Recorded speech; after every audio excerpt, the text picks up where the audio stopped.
Why did I write a book called Judge Not How a Lack of Discernment Led to Peanut Butter Armpits, Drunken Pastors, and the Fall of a Nation? All right, youth group, we're gonna get to know each other just a little bit better with an icebreaker. Now, don't tell your parents what we're about to do because they will freak out.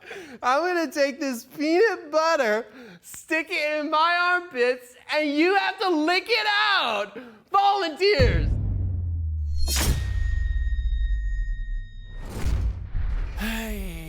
On behalf of everybody here at Wretched, I'd like to apologize to you and to the actual Christian teenagers who had to endure that actual event. What is going on inside of the evangelical youth ministries of today? While there are some great youth pastors who are teaching the kids to memorize Bible verses, study theology, and love Jesus more, there is a major movement called icebreaker youth games, specifically gross out games. Here's the premise. The kids, they're kind of shy. They don't know what to say to each other. You throw them into this room and they just all mull around. They don't know what to do. So we have to teach them how to break the ice. And what better way to do that than a gross out game? One of which actually was a youth pastor of a megachurch who put peanut butter in his armpit and had the children lick it out. No, I'm sorry, but I'm not making that up. Furthermore, there are many of these, which you're going to see in a moment, of these gross out games that are demeaning to the children, border on abusive, and are most certainly blasphemous and so low, and the results are profoundly horrific. Let us take a look at a Bible verse that should guide us through this malaise known as Icebreaker Youth Ministry Gross Out Games. Here it is. Urge the young men to be sensible, Paul said to Timothy, in all things. Show yourself to be an example of good deeds, with purity in doctrine, dignified, sound in speech, which is beyond reproach. It's pretty hard for a youth pastor to encourage young people to press on towards spiritual maturity with whipped cream coming out of his nose. Youth pastors are to be dignified, models to younger people who should then press on toward a dignified maturity. How? Oh, pray, how does doing a gross out game with kids teach them to act in a dignified manner, to be mature, to be different than their peers, to act in a godly manner? And yet, this is precisely what is happening in youth group ministries today. And the results have been devastating. You say, Friel, I'm not so sure this is as widespread as you suggest. Well, let me share with you. Prepare yourself some examples of youth group gross out games. Number one, we just heard the megachurch youth pastor who put peanut butter in his armpits and had the kids lick it out. However, the story continues. Upon receiving a complaint from a parent, the same youth pastor toned it down and then put peanut butter between his toes and had the kids lick it out. Because, hey, the kid wanted to honor the parents. I'm not kidding. This and many more have really happened. Number three. Kids at youth groups were coerced into drinking Coke through their friends' used socks.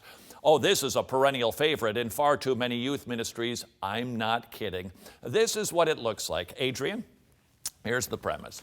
You would be holding a Diet Coke. Right. I think that's clearly your beverage of choice because you're as skinny as a stick. Indeed. And I'm having myself a Dr. Pepper. And we take a sip, and then you take off your sock. I take off my sock. I put my sock over my Diet Coke. You put your sock over your Diet Coke, or whatever it is. And then we switch. You drink mine, I drink yours. Huh? Did we just break the ice or what? Dude. And just on a side note, if you ever act like that, the way you did in that video, church discipline. Yes, I agree. I'm not kidding. This is like a big deal. we do the switch thing, and it's done in a big circle. So, hey, put your sweaty teenage sock over your Coke that you just drank from, and then everybody pass it around in the circle, and then drink it. Ho-ho! See what we did there? Yeah, I see. You demeaned the kids. Example number 4. Kids at youth groups vomited as they ate brown blended food out of a baby's diaper. Hey, how's about them hijinks and shenanigans? You put some glop, kind of, well, like pretty much anything you order at Taco Bell, into a baby diaper, and then the kids eat it out, and inevitably one of them kind of starts retching. And that is when the real theological lessons begin. You say, okay, maybe you could find those videos on the internet, and the only reason we're not showing them is simply because we don't want to be showing these kids. They're just doing what the adult pastor is telling them to do. So we don't want to embarrass anybody with this. We want to be thoughtful, but I'm telling you, this is going on. Permit me to share with you now some examples. This is from one youth ministry website. This is from one website. They're describing these games for youth ministry icebreaker gross out games. Here we go with example number 5. Banana barf. Have 2 or 3 volunteers put a whole banana in their mouth, instructing them not to eat it. Then put a pair of pantyhose over each volunteer's head.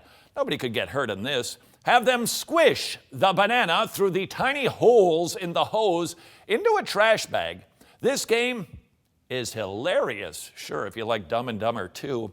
Because when you take the pantyhose off the students' heads, the banana, it's still stuck in the hose and it's smeared across their face.